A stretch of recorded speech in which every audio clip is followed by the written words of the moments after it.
É vós que eu dirijo a minha prece e de manhã já me escutais. Desde cedo eu me preparo para vós e permaneço à vossa espera. Graça e paz, cara amiga, caro amigo que acompanha diariamente a nossa meditação sobre a Palavra de Deus na Santa Liturgia, a Palavra de Deus que nos vem no Evangelho do dia de hoje, nesta quarta-feira da 13ª semana do Tempo Comum. Mas quando a gente olha para o calendário, a gente nota que hoje é dia de São Pedro e São Paulo, esses dois santos que são colunas da igreja, que ajudam a nossa vida, a nossa formação na fé. Porém, para o Brasil e várias outras partes do mundo, esta festa é transferida de hoje para o próximo domingo, lá no domingo que nós vamos celebrar esta solenidade dos apóstolos Pedro e Paulo. Mas o fato de a gente celebrar no dia de hoje faz a gente sentir a alegria do ser igreja. A gente cantou um tempo atrás, né? Eu sou igreja, você é igreja, somos a igreja do Senhor. Irmão, vem ajuda-me, irmã, vem ajuda-me a edificar a igreja do Senhor. Pedro é igreja, Paulo é igreja, somos a igreja do Senhor. Irmão, vem ajuda-me, irmã, vem ajuda-me a edificar a igreja do Senhor. Hoje, ou na festa de São Pedro e São Paulo, a gente vive essa alegria do ser igreja. Eu sou igreja, você é igreja, somos igreja. Eu sou o Padre José Raimundo dos Santos, eu sou da Diocese de Amargosa, na Bahia, e você, de onde é? Onde é que você está? Mas sabe, em qualquer lugar do mundo onde você esteja, você está no corpo de Cristo, que é a igreja. E a gente diz que essa igreja ela é católica. Ela é universal, ela é uma igreja segundo o todo, não uma igreja segundo a parte, não uma igreja apenas regionalizada. Ela traz sim as características de cada região, de cada lugar, de cada povo, de cada cultura, de cada pessoa, mas para ser integrado na riqueza do conjunto. Olha, a gente vive as alegrias, por exemplo, nós do Nordeste, não é? As festas juninas, elas são muito fortes. Festa de Santo Antônio, festa de São João e a festa de São Pedro, que se celebra no dia de hoje. São Pedro não é patrono, sobretudo, dos viúvos e das viúvas. Eu via quando pequeno na porta dos viúvos e das viúvas, ou de alguém que se chamava Pedro, Pedrina, Maria São Pedro, uma fogueira diante da porta, mostrando a alegria dessa festa que seria celebrada no dia de hoje. Regionalismos. Há regionalismos que são positivos, há regionalismos que não são tão bons assim. Tem gente que defende o território a unhas e dentes. É preciso sim defender o território, é preciso demarcar o território. O ser humano começou a demarcar o território. Antes nós éramos seres nômades, andávamos de uma parte para o outro, depois a gente vai se tornando sedentário e com muita atenção com os invasores do território. É preciso ter cuidado, mas é preciso também estar atento para não se exagerar. Porque, na verdade, onde é que estão as linhas demarcatórias de qualquer território, de qualquer lugar? Cuidado, não é com isso que eu estou dizendo, a gente precisa usar isso na justa medida, como eu estou dizendo. Mas o exagerar na defesa de certos territórios, de certas posturas, pode fazer com que a gente feche as portas a possibilidades de comunhão, a entradas e saídas, a gente que possa entrar no território da gente e ser acolhido fraternalmente, ninguém ser discriminado por causa do sotaque, por causa da cor da pele, por causa dos traços culturais que carrega. Existe uma riqueza na comunhão, por isso que eu dizia, a beleza de sermos católicos, fala da comunhão, sermos um segundo o todo, e sermos segundo o todo significa ser segundo a variação e a variedade que cada um traz, que cada um carrega consigo. Eu acho que o Evangelho de hoje nos ajuda também a olhar esse aspecto de cultura, de localização, de territorialidade, de abertura do território, o fechamento e apego a ele. Você já notou, por exemplo, né, os animais eles são muito apegados a um território. Muito raramente eles fogem dali daquele lugar que é o seu. Quando acontece isso, eles estão realmente perdidos. Mas há um fenômeno que eles se identificam com o território e também defende, às vezes, ferrenhamente o território. Vê os cães, quando eles estão ali dentro daquela área que é deles, se alguém se aproxima, eles defendem de unhas e dentes aquele território que é o dele, que ele tem o domínio. Um galo que é dono do terreiro, que ele é dono do puleiro, ele não deixa outro galo cantar mais alto do que ele. Ali quem manda é ele. Muito bem, território, terra, posse, lugar, espaço, onde a gente está. Nós vimos que ontem Jesus saiu com a sua barca. A gente disse que era o símbolo da igreja, que deixava um território, que deixava uma margem e ia para outra. É o espelho, era o retrato da comunidade da igreja que parte em missão. E em partir em missão, muitas vezes somos assolados por tempestades. E a gente viu que tem a presença de Deus que acompanha aqueles que vão partindo, a mão de Deus que nos protege. Mas e quando se chega do outro lado? Essa mão de Deus também, Jesus que estava ali, que protegeu os seus, que estava dentro da barca, como é que ele vai se comportar em relação a que ele vai se encontrar lá do outro lado do território? Ele vai continuar tendo interesse por essas pessoas, cuidando da vida delas? Como é que Jesus se comporta em território que é território alheio, que não é a sua terra, que não é a sua casa? Como é que ele se comporta ali? E como é que aquele lugar se comporta em relação a essa presença estranha de Jesus? Como é que ele é percebido quando ele chega em algum lugar? Como é que ele é acolhido? E aí a gente vê que o Evangelho fala também de nós. Nós somos o retrato desse povo que está do outro lado, nós somos ao mesmo tempo essa barca que vai com Jesus, nós somos também muitas vezes espelhados naqueles que ficaram do outro lado da margem. O Evangelho de hoje é o de Mateus, no capítulo 8, versículos de 28 a 34. Estamos depois do Sermão da Montanha, estamos vendo aqui como é que Jesus vai se comportando, como é que o plano de Deus vai sendo realizado na sua vida. Vimos a cena do barco ontem e da tempestade. Hoje, eles chegam do outro lado. Quando Jesus chegou à outra margem do lago, na região dos Gadarenos, olha aí, entrou em uma região diferente, a região dos Gadarenos, ele está em terra estrangeira, vieram ao seu encontro dois homens. Dois é um número muito interessante porque é o número que é das testemunhas que são necessárias, por exemplo, em um processo. Tinha que ter duas pessoas dando o seu testemunho, falando sobre alguma coisa. Esses dois homens eram possuídos pelo demônio. Ou seja, o demônio tinha possuído aqueles dois homens. Estava vivendo naquele território, lugar dos demônios, como a gente dizia ontem, vendo assim, olha, que o mar era visto como lugar do mal, como lugar onde habitavam os demônios. Agora a gente está vendo aqui, na prática, que não é somente a natureza com as suas violências que tem e poderia ter aquele influxo do mal. A gente vai ver aqui agora que mesmo as pessoas humanas, os seres humanos, podem muitas vezes ser como esse mar agitado, aquele mar violento, e pode deixar que o seu coração seja o espaço para a posse dessa força maligna. Onde é que eles estavam? Eles estão saindo dos túmulos. Jesus ontem estava dormindo na barca. A gente dizia que o sono era uma imagem da própria morte. Aqui agora nós encontramos esses dois homens que estão aparentemente despertados, que eles estão vivos, mas eles vivem na região da sombra da morte. Eles vivem lá dentro dos túmulos. Quanta gente está fazendo a opção de viver no meio dos mortos, de viver ali onde a vida já chegou ao fim, naquele espaço de podridão, naquele espaço de não vida. Quanta gente pode estar vivendo dessa forma? E nós, as opções que a gente pode estar tomando também na vida da gente, que nos leva a viver como se a gente já mortos fôssemos.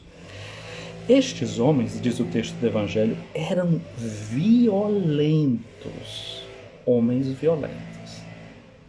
A vizinhança da morte, cultuar a morte, a cultura da morte, torna as pessoas violentas. Ou então, gente violenta é gente que cultua a morte, é gente que vive na sombra da morte.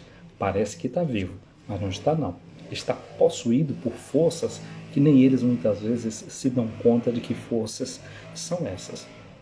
Diz que esses dois homens atravancavam até o caminho, ninguém podia passar por aquela estrada. Não era possível comunicação entre as pessoas, porque estes homens que moravam dentro do túmulo, que estavam ali vivendo nessa região da morte, interferia o caminho dos vivos.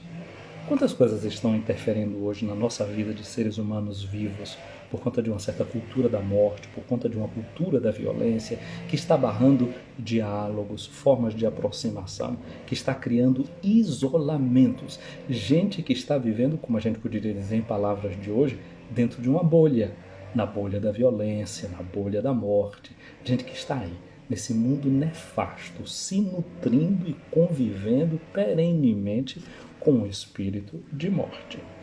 Estes dois homens começam a gritar. Prestemos atenção no grito deles. Eles perguntavam: o que tens a ver conosco, Filho de Deus? Você se lembra que o evangelho de ontem terminava justamente com esta pergunta: quem é este homem que até o vento e o mar lhe obedecem? Esses dois homens, que ainda não tinham visto Jesus, trazem a resposta. Aqueles que estavam com Jesus na barca estão se interrogando quem é Jesus.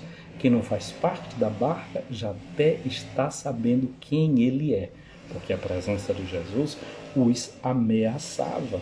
E eles dizem: o que tens a ver conosco, Filho de Deus? Quem é este homem? Jesus é o Filho de Deus.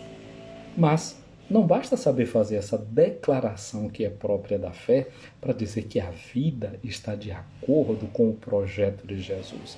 Como é que esses dois se sentem, ou melhor, esses espíritos que estão nesses dois se sentem diante da presença de Jesus? Eles sabem que Jesus é o Filho de Deus, mas eles dizem: tu viestes aqui para nos atormentar. Eles percebem a presença de Jesus, o Filho de Deus, como um tormento para eles. E até dizem: tu vieste antes do tempo. Mas o que entendem eles do tempo de Deus? A hora deles já tinha chegado. Basta desta presença necrófila de amor à morte. Basta desse espírito de quem está querendo cultivar a morte e viver nos meios dos mortos. Chega! Eles queriam mais tempo para ficar ali atrapalhando a vida daqueles dois, mas para Jesus, basta. Jesus chegou dizendo basta. Nós, como Jesus, precisamos também aprender a dar um basta em situações que não sejam boas, que não sejam favoráveis à vida, que estejam destruindo a vida. Mas aqueles homens possuídos por esse espírito, ou melhor, aqueles espíritos que possuíam aqueles homens, fazem uma contraproposta. Eles dizem para Jesus, depois de terem visto que a certa distância estava passando uma grande manada de porcos, uma grande manada. Os demônios suplicavam-lhes: se nos expulsas, manda-nos para a manada de porcos. E Jesus disse: ide. Jesus não pensou duas vezes para libertar aqueles dois, de permitir que eles fossem para a manada de porcos. Deus, diante da minha e da sua liberdade, Deus, diante da minha e da sua vida, faz coisas impensadas. Ora, ali a gente olha, foi aquela manada de porco que foi precipitada no mar. Mas Deus Pai, por amor a você, por amor a mim, entregou o seu Filho. Nós não fomos resgatados, comprados por vil metal, por coisas sem valor, como ouro ou prata, vai dizer o apóstolo Pedro. Nós fomos resgatados pelo sangue precioso do Filho de Deus. O Pai não pensou duas vezes em dar o seu Filho para nos salvar do poder das trevas e da morte. Os demônios saíram do homem, foram para os porcos, e logo a manada atirou-se para dentro do mar, aquele lugar que antes estava agitado por aquela tempestade, que, segundo a forma de pensar de todos, era o lugar onde realmente o mal estava. Aquela manada eram bens de alguém que cultivava aqueles porcos. O efeito daquele evento chegou logo ao ouvido de todas as pessoas. Aqueles que guardaram os porcos fugiram e foram para a cidade. Deram a notícia, contaram tudo, inclusive o caso dos possuídos pelo demônio. Então a cidade toda saiu, diz Mateus, ao encontro de Jesus. Toda a cidade vem ao encontro de Jesus. para agradecer a Jesus pelo bem que ele tinha feito, de ter libertado 2 dos seus cidadãos que estavam ali, que atrapalhavam a vida deles, porque eles não podiam nem sequer passar naquela estrada. Havia uma dificuldade concreta e uma dificuldade real. Jesus libera o caminho para que eles pudessem entrar e sair, eles pudessem passar. Os cemitérios normalmente estavam assim, fora da cidade, colocados perto de alguma estrada, por onde passava a estrada, não é? Criando uma separação entre o mundo dos mortos e o mundo dos vivos. Agora, o caminho estava liberado. As pessoas podiam andar e vir sem nenhuma dificuldade. Mas essas pessoas não queriam saber disso não. Foram até Jesus e disseram para Jesus que se retirasse da região deles. O regionalismo aí fechou o coração das pessoas. Eles preferiam Jesus fora da sua cidade, fora do seu espaço. Muitas vezes também nós achamos que Jesus pode ser aquele que traz prejuízos para a nossa vida. Podemos achar que a palavra de Jesus cria situações que sejam difíceis para a nossa economia, para a nossa vida política, para a nossa mentalidade, que queremos toda a nossa liberdade, tudo aquilo que a gente botou na cabeça que são as coisas boas deste mundo. Jesus pode nos incomodar. Jesus pode nos tirar da nossa zona de conforto. É preciso saber acolhê-lo. Peçamos hoje a Jesus a graça de termos uma abertura grande do nosso coração, sabermos acolher a sua palavra que pode muitas vezes nos incomodar, gerar incômodos, mas que podem ser libertadores, podem deixar um caminho livre, pode deixar a gente na condição de ir e vir, de nos poder comunicar, de andar de uma parte para outra, integrando as nossas regiões e enriquecendo-nos por meio desta integração. Que o Senhor Jesus nos ajude a viver no dia de hoje a verdade do seu Evangelho, que nos faz pessoas mais livres na medida que sabemos nos avizinhar também uns dos outros e acolher aqueles que são diferentes de nós e que com o seu modo de ser pode nos trazer grandes ensinamentos. Que hoje a gente não se feche nas conclusões da gente, que podem ser conclusões mesquinhas. Que a gente aprenda com Jesus hoje que a liberdade e as coisas boas têm também um preço a ser pago, assim como a nossa liberdade profunda teve um preço que foi pago. O Pai do céu não imaginou pagar esse preço que tinha que ser pago. E você? Você está disposto a pagar o preço que você precisa pagar para ter a sua vida livre, para ter a sua liberdade? O que é que você precisa abrir mão para conquistar aquilo que Jesus quer trazer para você no dia de hoje? Minha amiga, meu amigo, para mim e para você, eu quero pedir a bênção de Jesus que abra o nosso coração para acolher a graça que Ele nos oferece nesse dia.